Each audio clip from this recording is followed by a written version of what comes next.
and gentlemen, welcome back to It's the Bearded Man podcast with yours and the world's favorite bearded man, Bobby. Episode 3, we in the building. Let's go. Before we get into today's podcast, I want a quick recap of episode 2. A lot of good feedback. A lot of people seem to enjoy the episode on morning routines. I want to give a quick shout out to Merrick Paynes, Cigar Anonymous Studios, Zach Tinmore, Cam Mackey for sharing out the podcast on your Instagram story and tagging the Bearded Man. So much appreciated. Also, I want to give a quick shout out to Picking for Gold, who picked up a journal because of the podcast, which is huge. I couldn't actually believe it when he had shared out a post with a journal saying, you know, Bobby, I picked up a journal because of this podcast. And so to see this type of podcast affect somebody to go out there and grab a journal and to start actually doing something, actually putting action to your life, that's pretty damn incredible to me. And I want to give a quick shout out to Wyatt Pease, NGK20, GCT22, Joe Togan, and others who have taken the time to write a review for the podcast on the iTunes podcast app. That is so big for growing this podcast, especially since we're only 3 episodes in. We currently are at 5 stars across 12 reviews. So please take a moment today to write a review, and it would be so much greatly appreciated. All I ask, 1 sentence or even 1 word of what you think of this podcast so far. And I would love to get to possibly 25 reviews by the next episode. I know that's asking for a lot. That means 13 of you have to take the time, pull out your phone, type in the iTunes podcast app, It's the Bearded Man, drop a review, 1 sentence, hopefully 5 stars. And I know that's a lot to ask for, but know that it's just going to help grow this brand. And we're going to take this to the top of the world. In 2020, it's pretty much game over. And we're going to crush it. Really excited to dive into today's podcast. And it's definitely an interesting topic because I don't think I've really ever touched on something along this lines or this subject matter in any content that I've created before. Definitely, it's been brought up in podcasts. But I wanted to create an episode focused on alcohol. That's right. Alcohol, the devil's liquor. I'm sure many of you have experienced with it before. You've seen other people have fun with it. You've seen people have bad times with it. I wanted to talk about it. I wanted to share some of my experiences, my stories, the goods, the bads, and hopefully provide some value or some entertainment to those who are listening in today. So ultimately, what is inspiring me to want to talk about alcohol? It's pretty right field with, you know, the first podcast was about just getting started. The second one was about morning routines. Sounds like it's pretty much this productivity / self-development podcast where we're kind of going, I think. And I figure, why not go down a different route that I've never talked about anything before. I've never created around this idea of alcohol. And so we're going to talk about it. And that's how the podcast is going to go. And hopefully you guys and gals are excited. So strap on your seatbelt and let's get to it. So, in my 26 years of living, I have seen both sides of drinking, the good and the bad, and I've seen a lot in the middle of it, a lot of mix of good and bad. So you have side 1, the side that everybody enjoys so much. The nights out partying with friends, having the time of our lives, and waking up the next day going, damn, that was a hell of a night. We got to do that again. I'm sure many of you have had those types of nights. From experience, some of those big examples for me would be going to Cancun for spring break with a bunch of my buddies from college. Unbelievable. I could spend a podcast just describing that entire 5-day trip, and maybe we'll go down that path another day. Another great time for me was the Bahamas for my senior week of college. That was unbelievable. Most recently, back in June of 2019, I went on a 5-day cruise for my parents' 30th wedding anniversary. So there was a lot of liquor being mixed around there. And then most recently, a holiday party for Liquid IV back in December, the first holiday party that I've ever been a part of for a company. And I would say that they absolutely crushed it. And that was an incredible time. And these good nights, the side 1 of drinking alcohol, these are the nights that we all see in movies, or we have had the most amazing times with our friends where, you know, we're out dancing, we're singing, great people, good music, lots of drinks, probably too many for most of the time for me. And we feel like we're on top of the world. We feel like life is bliss. We got the nice buzz. hopefully not beyond the buzz and maybe a little drunk, but we're having so much fun in the moment. We're dancing, just having the time of our lives. We'll wake up the next day and we have this big smile on our face. We might be hungover. We might be laying next to our homie or anybody, and we might just think to ourselves, that was an incredible night. We got to do that again sometime soon. And that's the best moments that I've ever had when you're drinking with friends, and it ends up being one of those nights where the next day you're looking at yourself in the mirror going, we got to do that again. There's side two, right? This is the side that we don't like to talk about, right? Side two are the nights where drinking for all the wrong reasons, where we are literally drinking for all the wrong reasons. And that could be trying to escape reality, trying to make ourselves feel better, or temporarily forget about X event that's happening in our lives. I'm going to give you an example. Most of the time that I've ever consumed alcohol, probably over 90-something%, it's for side one. I'm having a great time with friends. We're out having a blast. Sky's the limit. Let's throw some shots back. Let's have a great time. It's never for the wrong reasons. To be completely honest, there have been times in my life where it was this side too. The one time in my life that I really can pinpoint was the spring semester of my senior year. And most people that know me probably don't even know this, except a very few that I've talked about with, or who are kind of with me through this little interesting phase of my life. But it was the spring semester of my senior year. I was in a dark place mentally, lost touch with a beautiful gal that I had fell head over heels for. I didn't know what I was doing after college. And so there was a lot of emotions going through me. Of course, when you're in college, the weekends come, you're out partying, having a great time. And I always was the high energy, first one to the bar, last one to leave, always in that environment and always enjoying it. But it definitely was getting to a point where it was a bigger issue, and I was drinking for all the wrong reasons. And it was more of like to forget things, or forget about the environment, or forget about where the future is going, or forget about that gal. It was for a mix of different reasons. And there was definitely this drinking period for me was very subtle. Like I said, it wasn't like Monday through Sunday. I was just hammered all the time. But it was like, if I wasn't drinking, I wasn't drinking. But if I was drinking, full throttle, pre-gaming excessively, going out, balls to the wall, and waking up and just sometimes not remembering the night. Fortunately, not doing anything stupid. But I would always make it back to my the house that I was living in at the time, and I would pass out. I was always one of those people that would find a way to get back. I wouldn't cause issues. I wouldn't do anything stupid. But this was definitely a tough time in my life.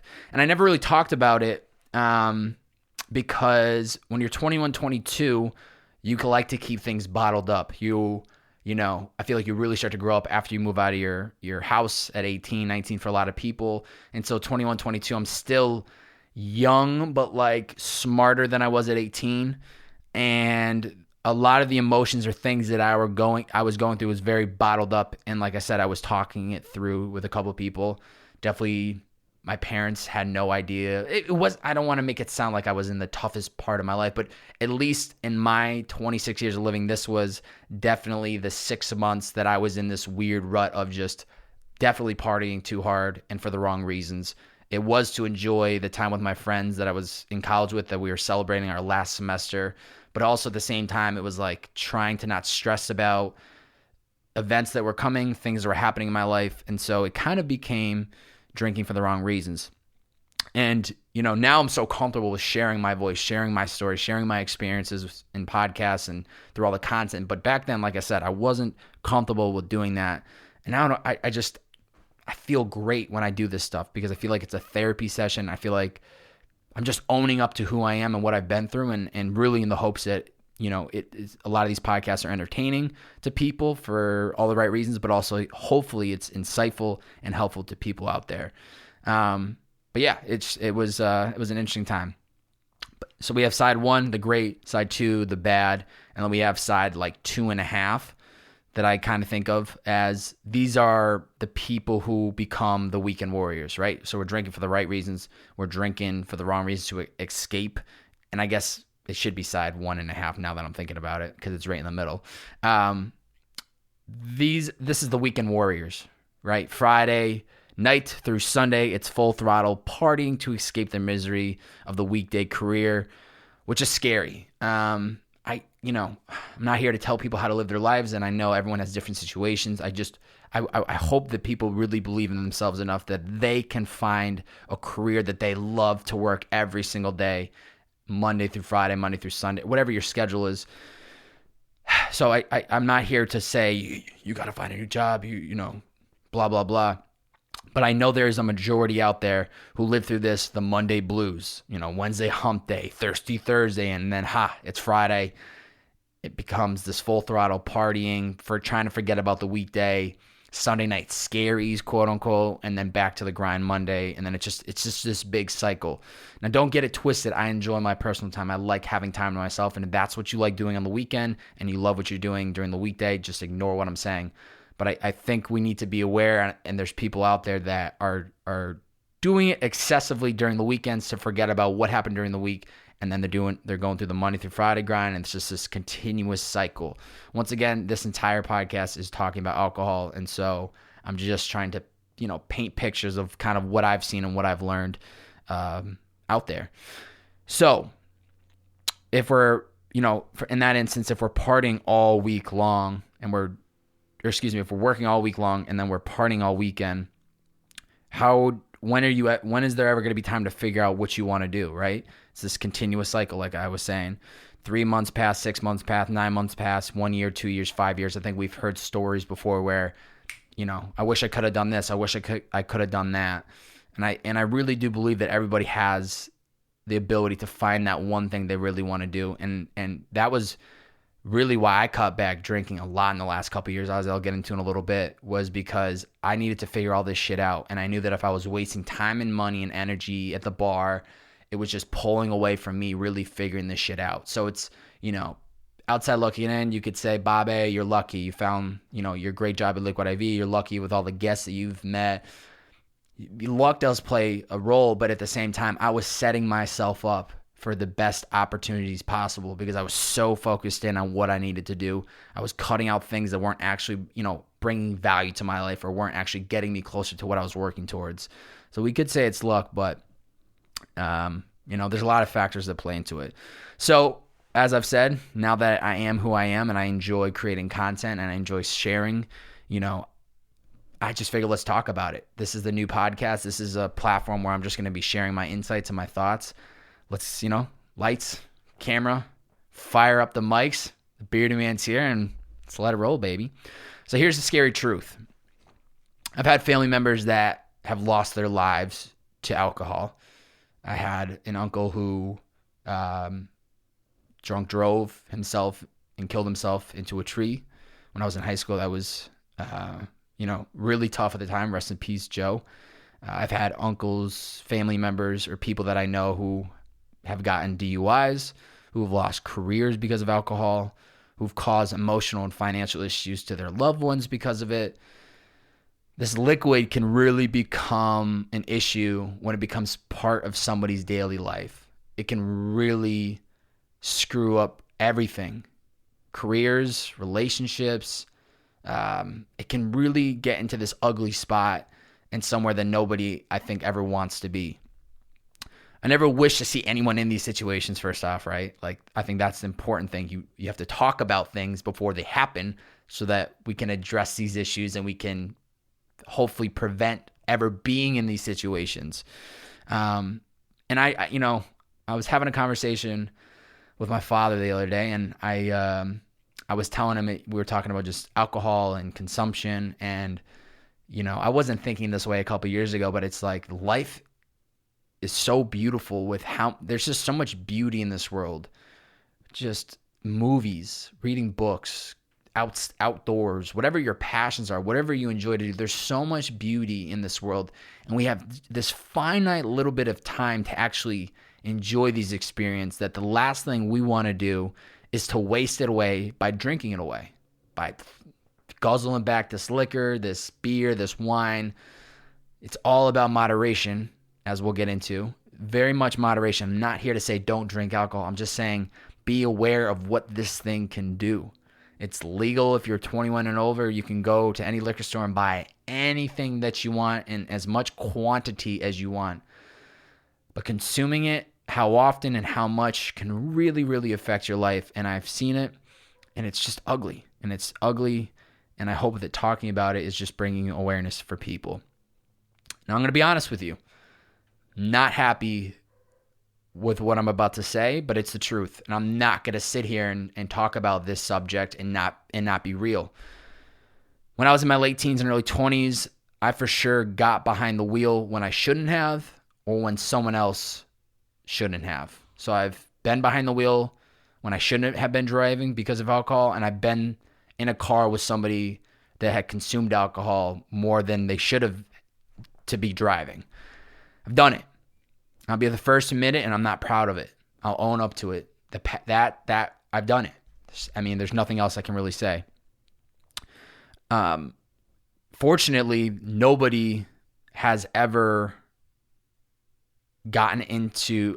Fortunately, in any of those moments that I've been in there, and in these moments, it's never caused harm to anybody else. It's never caused harm to me, and that doesn't make it okay.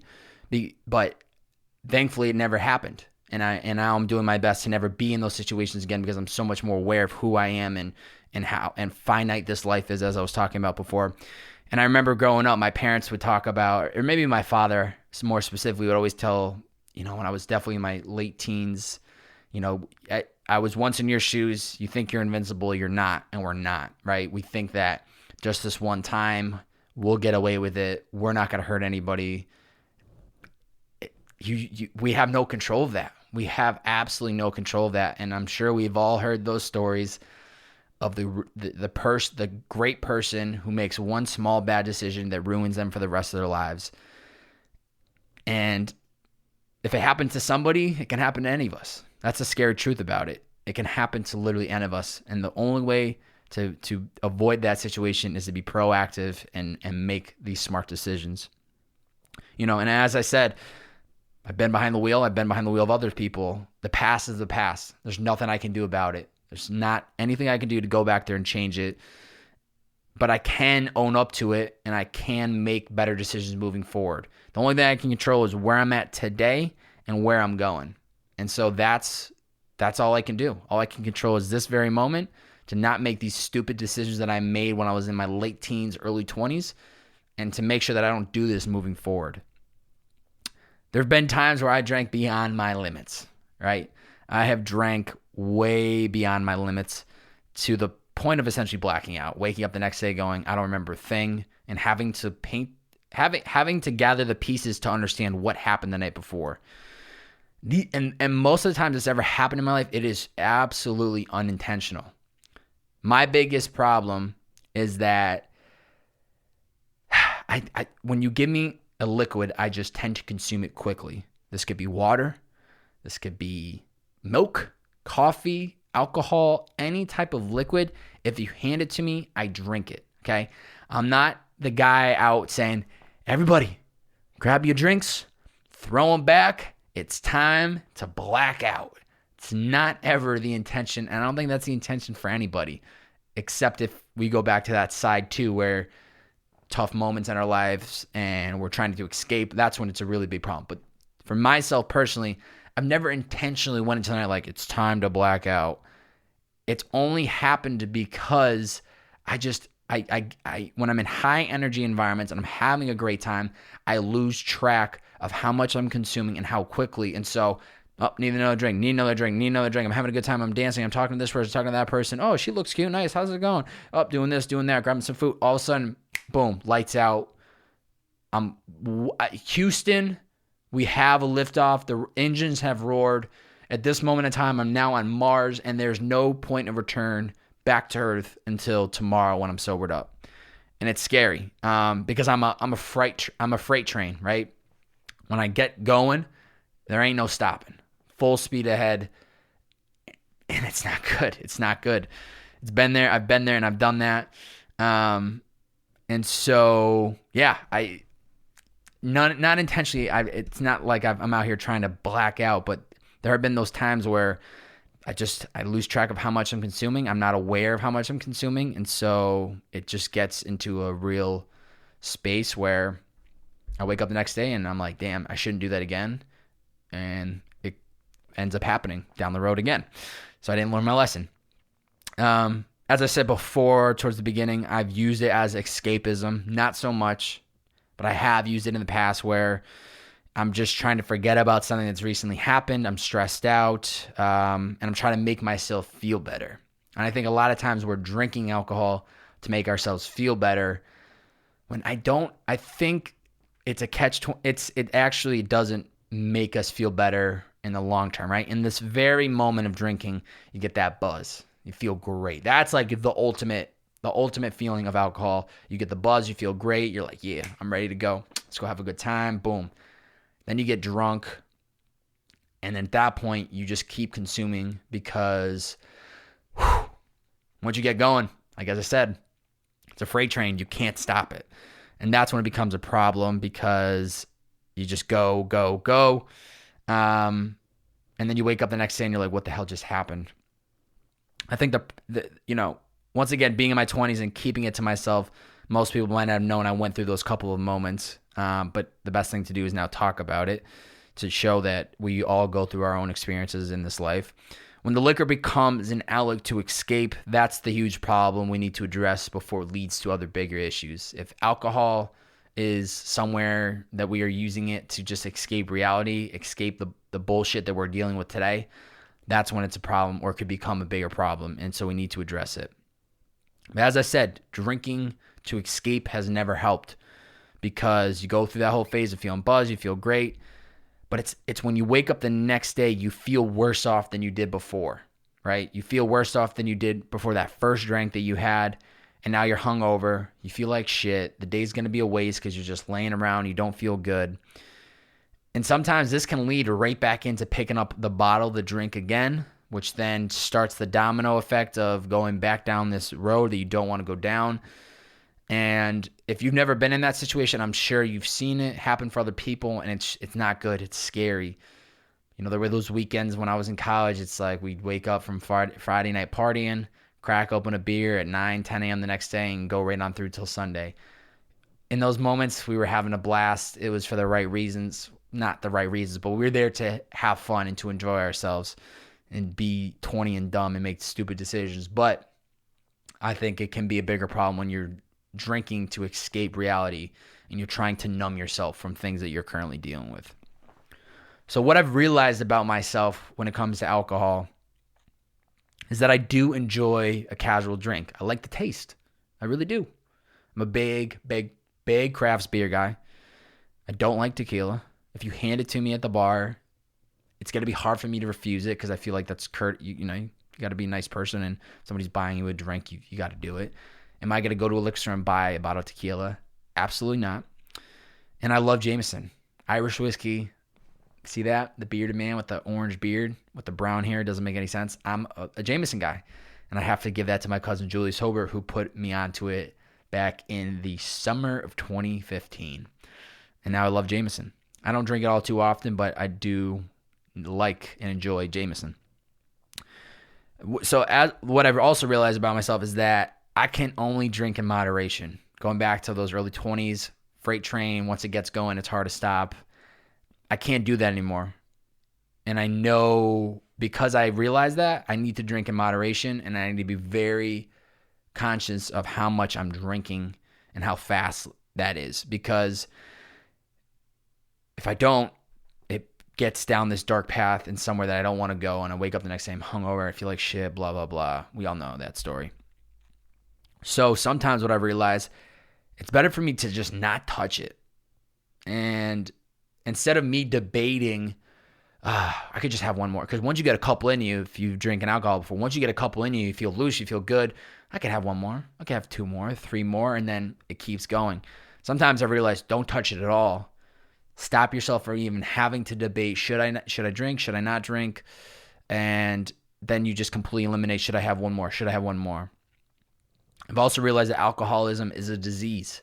I think, I don't know scientifically, so don't quote me, but I think that can be something that's passed on through blood, through family.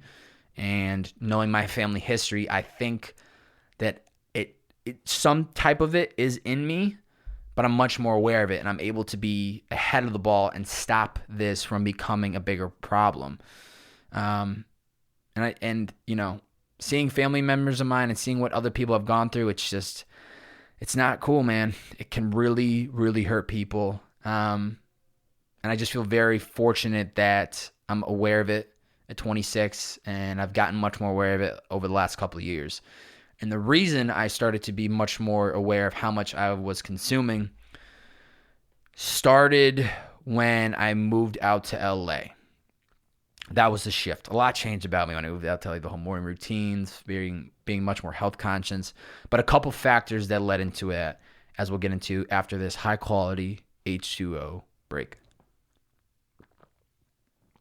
Think about doing these solo pods. You're the only one talking, so it's like you got to keep talking. Otherwise, people will be like, yo, there's nothing to listen to. So it makes it fun and interesting. Anywho, we're here in the bed rodeo cooking up. So the shift started to happen when I moved to LA in 2017. Big reason for that, I moved in with my good pal Dylan, my best friend that I grew up with, who's never drank, not a sip. Never drank a sip of alcohol, sober all of his life. Has never touched it. And then my other roommate, Steve, who very rarely does, living with somebody who never drinks and also somebody who rarely does, it pretty much was like I had to go out of my way to drink if I wanted to. And if I did want to go buy some booze and bring it back, I was pretty much going to be the only one, which is kind of weird and lonely. So if neither of them was drinking, I never felt the itch to do it because I felt like I was the outcast. I'm sitting there drinking by myself with these guys. It's kind of lame. If, you're just sitting there boozing and they're just like, yo, what up, bro? You feel good? You drunk? No, it's not fun. I do have a deal with Dylan. Dylan, I hope you hear this. Probably not. But fingers crossed, one day he will at least enjoy a glass of champagne with me when we secure the big bag in the future. Like something like in the Millionaire Boys. That would be fire. Hopefully we make it happen one day. Anyway, I'd love to have just a glass of champagne with him and never bother him again for the rest of his life. Anywho, so I moved out to LA in 2017, cut back on drinking a lot. But there was especially one moment where I was like, oh yeah, dial it back, B.O.B., time to cut back. First night, we went out in LA. We went to this legendary venue club called the Roxy. It's in West Hollywood. And for those who don't know, it's a legendary venue, concert venue downstairs. They've had everybody that you can imagine that has had any success as a musician to, going up in their career, and then probably towards the end of their career, they've played at the Roxy in LA. It's an iconic venue, but upstairs is this like private-ishy club that a lot of celebs and, the who's who go to here and there. So we go there this night. I have a buddy of mine named Noah at the time who was a bartender there. So it was always good to get in there, and he was always there to hook the boys up. But this one night, now that I'm now living in LA, got a lot of emotions running in me. Like I said, when I'm in the high energy environment, I tend to lose track of the amount I'm drinking, and it's just the liquor goes down fast. We're having a blast. I'm like, yes, I live in LA now. This is literally my biggest dream come true. And so luckily I didn't do anything stupid that night. But the next morning when I was talking to Dylan, this was one of those nights where I could remember phases of who was at the bar, but I couldn't remember what happened, unfortunately. And so talking to Dylan the next morning, he's rambling off all these like people that were there, people that at the time when I was podcasting for Purpose in the Youth, I would kill for an interview with. And as he's going through these names, I'm like shooting myself in the foot like, you idiot. If you would have been on your A game, you could have just went up and introduced yourself, okay? Now, listen, I'm not saying I would have locked in any deals or they would have said yes to my podcast. But you put me in the game, coach, I'm ready to go, okay? I'm ready to take a swing. I'm ready to approach somebody and say, what up, introduce myself, not overdo it, not like be a big fangirl or whatever. But I know how to carry myself in these environments. And so when I learned who was at that bar that night and how stupid I was because I was just too caught up in drinking and having a good time. I was like, I'm not doing this anymore. If I keep doing this, I'm only going to continue to miss out on bigger opportunities in LA. So I cut back big time. I think for like the next 9 or 10 months, it was very rare that I was going to have more than a couple of drinks if I was out, because I just was like, I need to be on my A game. I need to be ready to approach somebody. And the last thing I want to do is look like an idiot. And so it completely shifted my next year, 2 years, up until now of living in LA. You never know who you're going to run into. Be on your A game, be smart. I think another thing that played a huge factor was driving for Uber. The best time to make money was on the weekends. 9 times out of 10, I was driving every single Friday or Saturday night to 11 p.m. And by the time I'd be done working, I went straight home and I would go to sleep. And then the next day, I'd usually get back up and get back on the road. So fortunately, not actually going out those times of the week and being working and, making money to invest in myself, I wasn't around these opportunities to get stupid drunk, because most people aren't doing this stuff Sunday through Thursday. It's Friday and Saturday, and most of the time I was working. So it was good. I think the big key, similar to what I was saying about Dylan and Steve, was that I started surrounding myself with go-getters, winners, and passionate people. I think this was the biggest hack. I was surrounding myself with people that were so busy, so focused on chasing that thing that they are so passionate about. They didn't have time, energy, or money to waste on something that is going to distract them from chasing their goals. They would much rather be in control of themselves and their actions than drink alcohol, make some bad decisions, waste their whole day away the next day. Because it's not only just wasting the next day, right? It's not just, it's just one day. You do that a couple times over the course of a couple months, over the course of the year, over the course of 2-3 years. You're talking about weeks at a time that could be pulled away from you working on yourself, bettering your craft, trying to build that business, trying to study for exams, whatever it might be. It ultimately, in the long term, can take a lot away from you. And so just being around these go-getters and these people that were so passionate, they didn't feel the need to drink because they were so focused on what they needed to do. And so I started paying attention and realizing, like, if they're not drinking, I don't need to be drinking. If they're at this networking event with open bar and they still don't have a drink in their hand, I don't need it. I need to be focused on myself. I need to focus on what I need to do. Also, one big realization that I started to realize too was that alcohol can bring people together and make for an enjoyable night, but it also can be the only reason people come together. Now, that sounds crazy, right? People would come together for this common goal: to drink, to go out, to do dumb shit and call it a night. Like I've said, and let me remind you, I've been there and I've done that. Cool. Let's make sure that I'm not sitting here pointing the finger at people who are listening or people out there. I've done it right here. Put an arrow on me. The bearded man's been there, and I've done it. Fortunately, we closed that chapter. We're on to the next one. And as an Uber passenger once told me, bad decisions make for great stories. And believe me, I have a lot of great drinking stories for sure. I'm just happy that I flipped that chapter. But a good way to look at it is, if you remove the booze, right, would you still be friends with these people? Would you still be in touch with these people? That's the scary part, because I think a lot of times for most people, they wouldn't.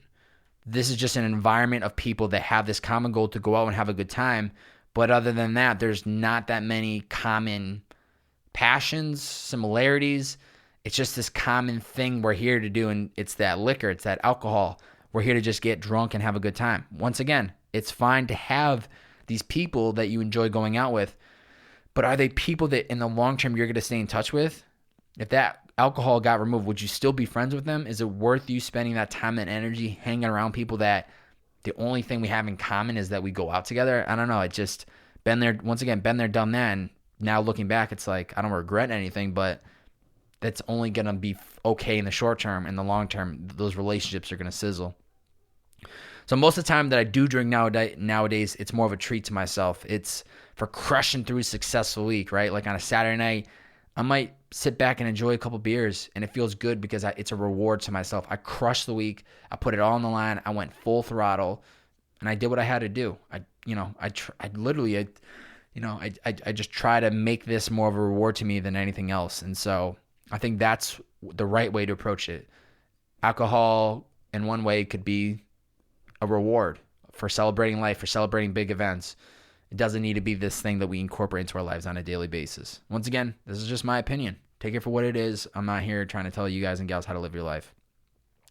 I think the biggest shift that I've had with alcohol was doing Sober October in 2019. That was incredibly changing for me, and I just started to see alcohol so much differently.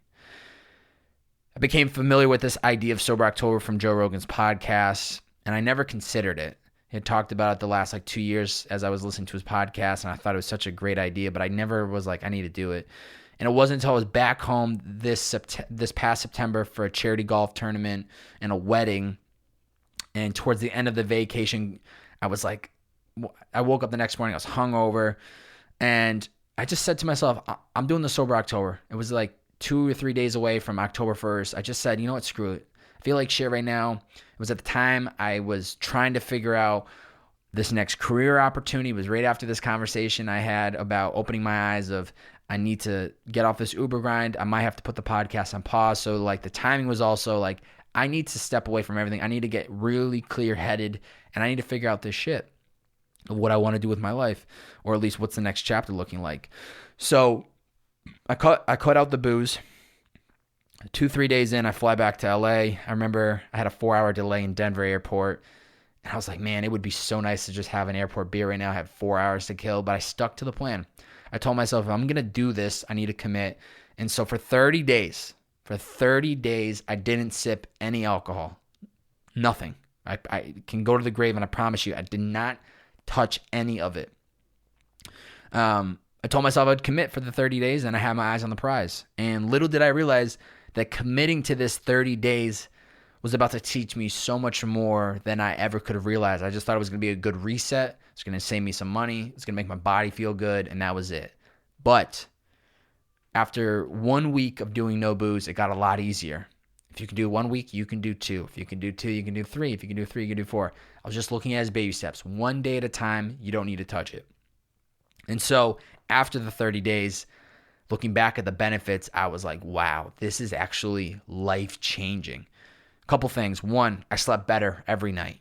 I slept better than I had ever done before. I saved money because I wasn't out spending $8, $10 a drink, especially out in LA. I wasn't spending money, especially on Ubers too, right? To go out to the bar to come back. If you're not going out to the bar, you're not spending money at the bar and on the Ubers. So that was great. I didn't waste time rolling around in bed the morning after drinking, hungover and unmotivated. That whole day would sometimes be wiped out because you feel like shit. I made better eating decisions because I wasn't caving in because of the munchies. That was huge. I was making much more conscious, better food choices. Whereas, you've been drinking, you have a couple drinks in you, you're like, I could do a slice of pizza. Sometimes the greasy food helps you with the hangover the next day. So you're like, fuck it, I'll just drink or I'll eat whatever I want. My energy levels were at the same, consistency throughout the day, every day. Now that, I felt the same way every day because I was eating the same. I was eating clean. I wasn't drinking, and I was working out. I had better headspace to think and create, which is obviously important as a creator. And as I was in the moments of trying to figure out what the next chapter was for me, this was right leading up to getting the offer from Liquid IV, so the time couldn't have been better. But the biggest realization that I had is I didn't need to survive. I didn't need alcohol to survive. The amount of people that would chime in when I was posting every so often about the Sober October, it kind of made me cringe when people were like, I couldn't do it. I couldn't cut out the booze. I was like, man, that's a problem. You really think you need it. I mean, you spend the first 15, 16 years of your life without touching it. Some people test it early, 14, 15, 16. Some people don't touch it until 21. Some people not until maybe never. But you lived the first at least 15 years of your life not drinking, and you lived and you survived. You don't need it. And so it just so happens that November 1st, the end of Sober October, was on a Friday. It was the end of Sober October, and it was the end of my first week at Liquid IV. And so you better believe the boy went out, bought himself a six-pack, came back, watched some movies, and I enjoyed myself. Had that first beer, and I patted myself on the back like, you did it. You did 30 days. Do I ever see myself completely cutting off drinking? Good question, right? I considered towards going into the new year. I was real lightly considered. I was like, could I do a whole year, 2020, no alcohol? And I even mentioned it to Dylan, my roommate. And you know what? It's like, now that I'm so much more conscious and I'm so much more aware of what I'm consuming and how much of it, I don't think that's the move just yet. I think maybe at some point in my life I might go for it. But I truthfully do enjoy a cold one in moderation, especially when I'm with a great group of people and it's very casual and I'm much more aware of how much I'm drinking. I'm not there just like throwing back, just like enjoying it, just enjoying a nice beer or a nice drink, and it's totally okay. But this is the key for me. It's not necessary, but it's the cherry on top, right? It's not necessary, but it's appreciated. I don't mind it. I like it when it's there, but I'm not going out of my way to get it. It's much different than I was a couple years ago, but I enjoy it. And to be honest with you, the recording of this podcast right now, it's January 12th. Since the start of the new year, I've only had 2 beers. That's it. Nothing else. No liquor, no nothing. I've had 2 beers. Now, am I a psycho for counting? You might think so. You might be like, yo, this guy's counting his beers? What the hell? But it goes back to what I was saying earlier. I'm much more aware of how much and when I'm consuming it because I know that it can be a problem for me. I know that if I slip, it's going to be a bigger problem because I know it's in my blood. I've seen and I've witnessed it and for experiences for other people, and I want to stay away from that ever happening to myself. And so I'm aware of how much I'm consuming. I'm not sitting here keeping a tally for the whole next, for the rest of the year of how much alcohol I consume, but I just know from the start of the new year, I've consumed 2 beers, and that's it. And I'm proud of myself because I feel great. I feel great that it's a Sunday morning that I woke up and I was ready to record this podcast, that yesterday I spent all day working on personal projects like this, getting this outline ready to talk about it today. I feel good knowing that I'm productive. And if I had boozed up on Friday night or Saturday night, I wouldn't be in the headspace and I wouldn't be able to create this podcast right now because I'd have to spend more time trying to really think things through. So like I said, much more aware of it, much more aware of how much I'm consuming. And most of the time that I'm consuming it, it's just with friends, a dinner, as I was saying, a concert, sporting event. But I definitely make sure to avoid drinking at all possible during business and networking environments because it helps me stay focused and helps me be on my A game. I don't want to regret saying something stupid. I don't want to stumbling my words and have this person I'm talking to be like, this guy's cocked. I want to be on my A game because I never know who I'm going to meet. I never know the opportunities that are going to be presented before me. And so being aware of how much I'm consuming and making sure that I'm not consuming in business environments is extremely helpful. I actually had my cousin chime in and say it's better to drink in business environments versus, than with friends or whatever.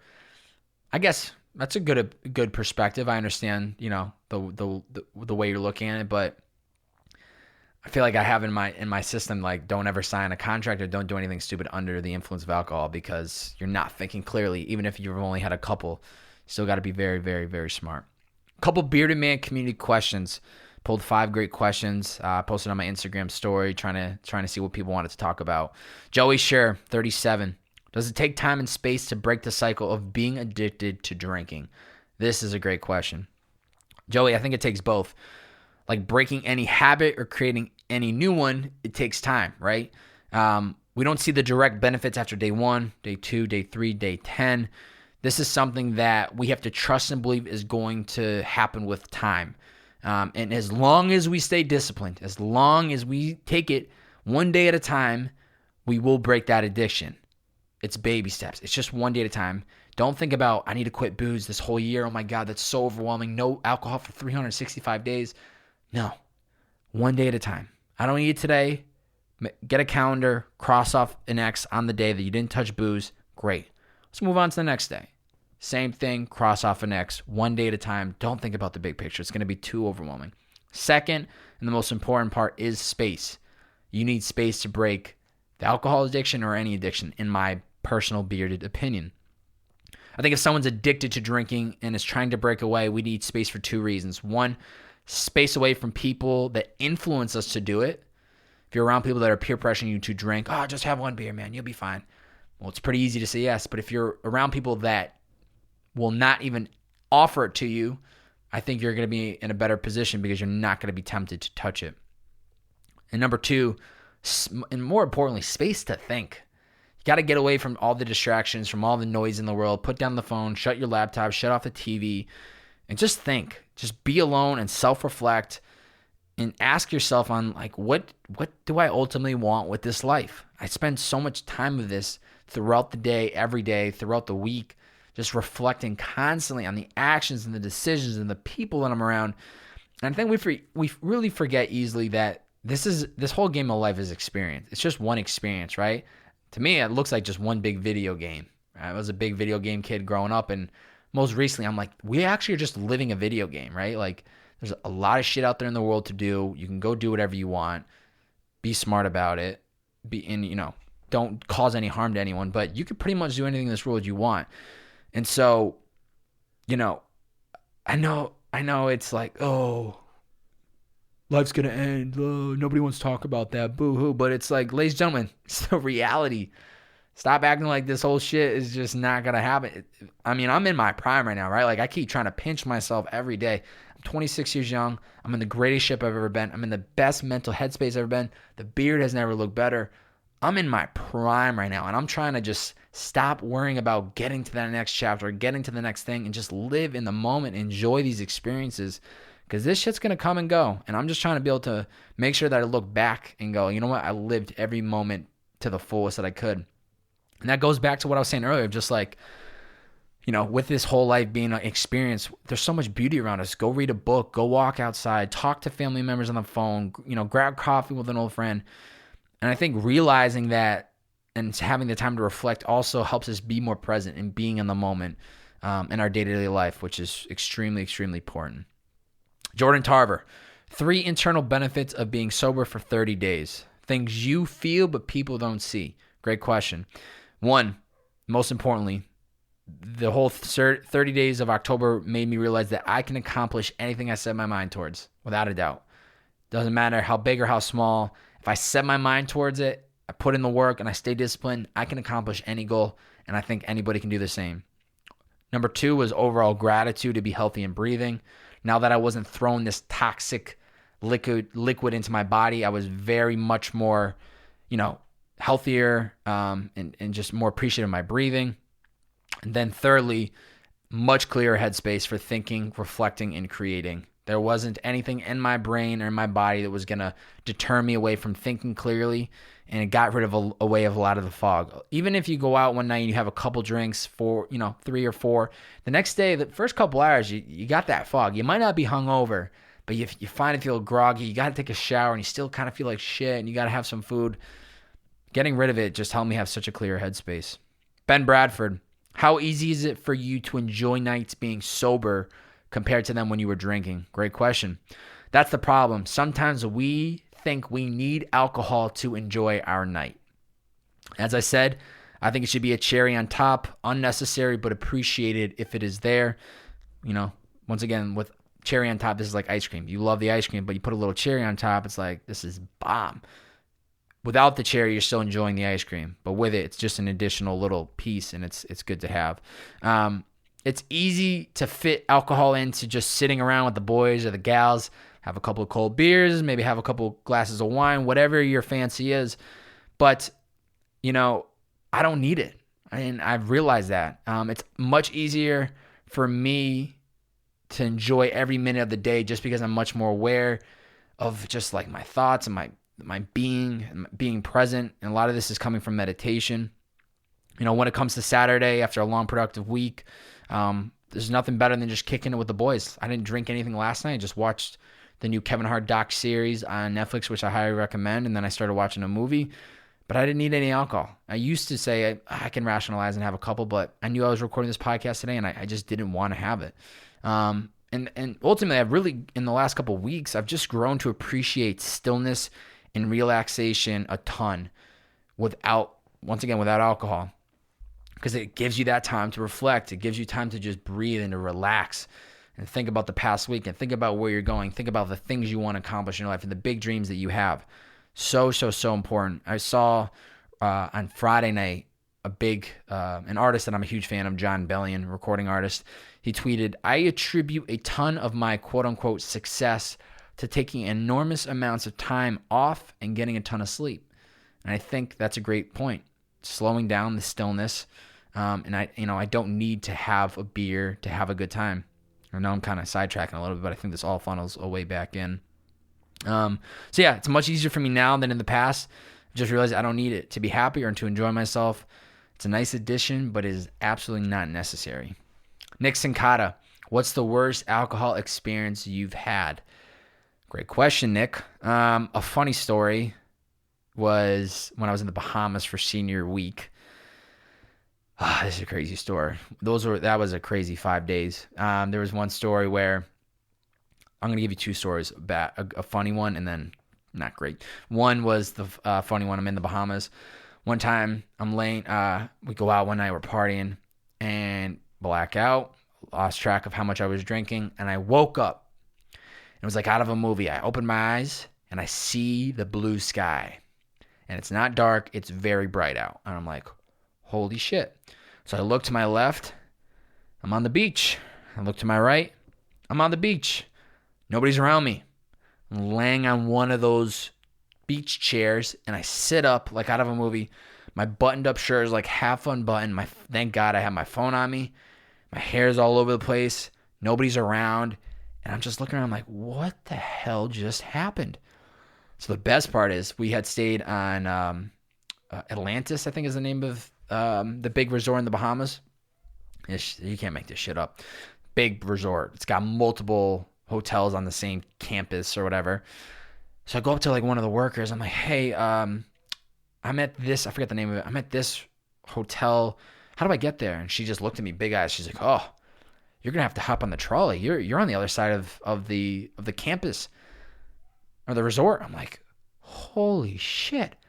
How the hell did I get here? We were partying all over there all the night. What? Never figured it out. That's the funny story. Kind of. Depends on the way you look at it, but I think it's just, once again, Uber passenger, bad decisions make for great stories. And Nick, I tried to think of a not so good one. And I couldn't pinpoint like a specific, and in general, I just think there have been times where alcohol is involved, fights with friends, some really, some not fist fights, but like things get said, touches people's hearts. Next day, it's kind of like people apologizing for saying this or saying that. I've had those emotional breakdowns, as I was saying earlier. And yeah, I guess those are the two, but I couldn't really think of like one experience that was like the worst of it all. Tyler J., when did you realize it was a problem? It's social and fun to have, but when is it excessive? Fortunately or unfortunately, I think I realized it was a problem through other people's experience, as I was saying earlier. And seeing how it was affecting other people, I just took note of that. And I think a lot of Purpose in the Youth podcast, a lot of lessons that I've learned was listening to other people tell their story and taking note of that and going, okay, I know what to do if I'm ever in that situation. Learning through other experiences. A lot of times, and I really believe that we have to go out there and experience things for ourselves and not let people live our lives. We need to, make choices and live our lives and, see if that job works or see if we like that passion. But at the same time, there's certain things you have to take note of where it's like, I don't need to go live that. I need to just take note of how it affected one person and know that that's what could happen to me. So, I've never been at a point in my life, Tyler, where I felt I needed help. I've just had points where I told myself I should cut back. And once again, just being aware before it becomes a bigger problem. I think it becomes excessive when it's affecting other areas of people's lives. It's one thing, like you said, if you're out, social, it's fun, go. Have a great time. I hope you're enjoying yourself with wherever you're at. Hopefully the bearded man's in the building, throwing his hands in the air, all vibes, all energy, not being stupid. But, excuse me, I think it becomes I think it becomes excessive when it's affecting other areas of our lives, school, work, career, relationships, and most importantly, ourselves, both mentally and physically. That's when the red flag starts to come up, when we feel that we need to have it, that we have to have it in every setting possible, or we find a way to rationalize like, oh, well, we're going to that movie tonight, we could get a drink there. We're going to that event, we should have a drink. We're going out tonight, we got a pregame.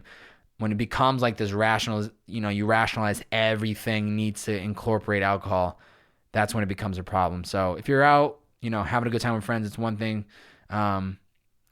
But it's another thing when you're rationalizing, like, I need it for everything.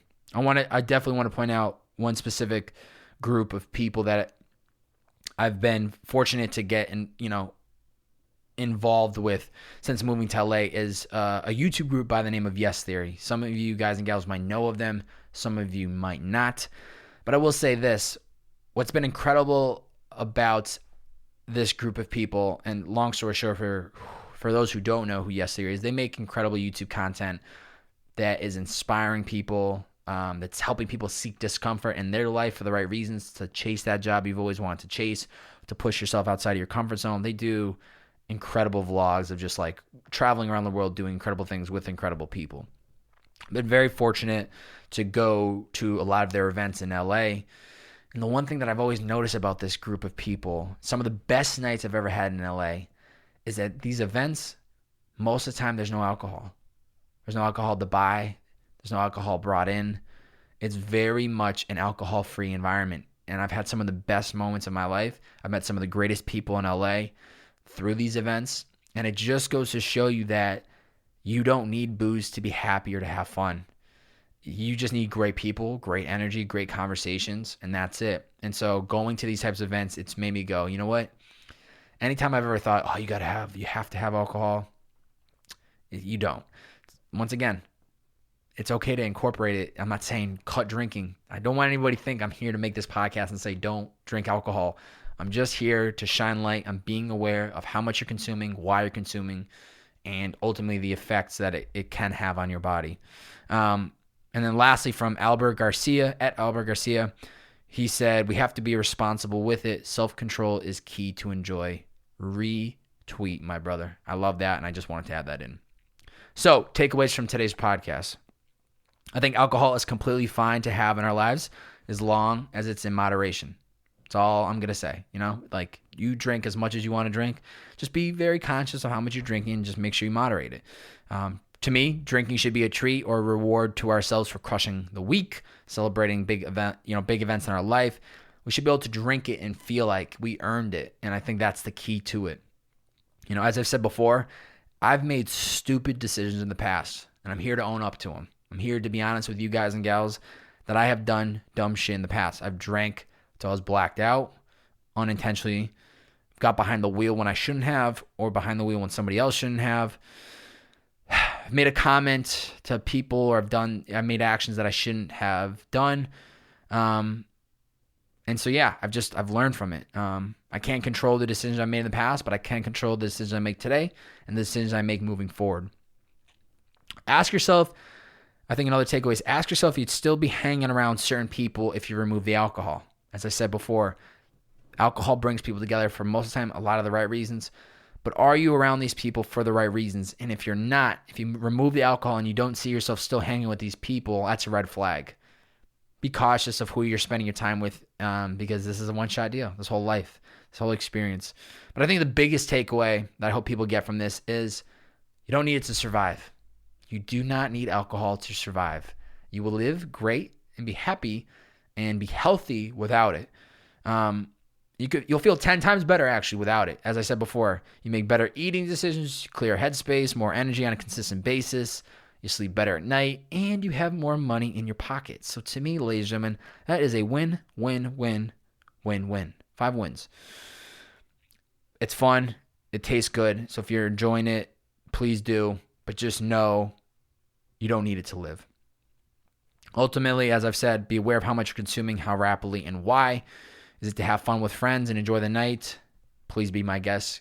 Continue on. If it's to escape the weekday grind or other things that might be happening in our life, I'm not here to be your father, your mentor, or your therapist. I'm not here to tell you how to live your life. I'm just here to shine light on experiences that I've had and what I've learned from it. So I hope that was helpful. In wrap up of this episode, I got a side thing I want to talk about real quick is this is the last podcast ever to be recorded in this bedroom studio here at the Content Crib. And I'm happy that it was on a subject like this, something very personal, something I think, it can help people. But just want to acknowledge how incredible this room has been for me in my career. I've sat down and had conversations with some incredible people. If you're listening, great. If you're watching, exactly where the camera is placed right now is where I would be looking at for these guests for the last 100 plus episodes. And it's just been the most incredible place to learn and grow. And I'm so thankful for everything that this Bed Rodeo and all the people that have come through for a podcast and have given me the shot to, record the conversations. After, as I said in the beginning of launching this podcast, this is a produce when I can podcast. There's no certain schedule. I'm just posting when I can create it, and I try not to even show you guys and gals too much of when I'm doing it. I just want to drop it when it comes out. But with this being the last podcast next week, and I'm packing up and moving, we will go on a temporary probably 1-2-ish weeks break, and then I'll get back into some type of rhythm. I'm definitely holding myself accountable for trying to put out as much as I possibly can create, but know that we will be on a little bit of a shutdown until I get into the new Bed Rodeo, which I'm very excited about, at Content Crib 2.0. So you won't be seeing this visually. It'll be a different setup. I'm excited to kind of figure that out once I get moved in. I hope this podcast episode 3, alcohol, provided you guys and gals a little insight on my hot take for just alcohol in general, the experiences that I've had, drinking and being aware, and how, I've personally seen it firsthand, how it's affected family members of mine, and how ultimately I've done some dumb shit, and I'm here to own up to it. And I'm hoping that, those out there listening can own up to their own mistakes or their own decisions and know that it's okay. What's happened has happened. Make that decision of who you want to be now, and just make that continuously moving forward. We all can change. That's totally fine. We can change. If this podcast was enjoyable to you at all, I ask, please screenshot this episode if you're listening on the audio. Take a picture if you're watching visually, or maybe a video of your favorite part, and please share it out on your Instagram story, telling your friends, family, hey, I just listened to this podcast. You should go check it out, and tag me at Bob A. This helps us grow the Bearded Man community and is much appreciated. If I provided enough bearded wisdom in this episode, all I ask is that you please head to the iTunes podcast app. Type in It's the Bearded Man, scroll to the very bottom when you find my podcast, write a review, give it as many stars as you want, write just one word or one sentence. That would be so much appreciated. Helps, grow the ratings, the exposure, more credibility, and will help grow this pod. And like I said before at the top of the podcast at the beginning, we're at 5 stars across 12 reviews. I would love to be at 25 by the time episode 4 drops, which for you guys and gals is in a couple weeks. Like I said, we're going on a little break. So if you can, please take the time to write a review today. That would be so much appreciated. And of course, if you have a topic, subject you'd like me to cover next, shoot me a DM, shoot me a tweet, or shoot me an email, and just let me know, something you want to talk about. Ladies and gentlemen, thank you for tuning in to It's the Bearded Man podcast. We will see you lovely, beautiful, sexy guys and gals very soon. It's yours, and it's the world's favorite bearded man, Bob A. We'll see you soon. See ya!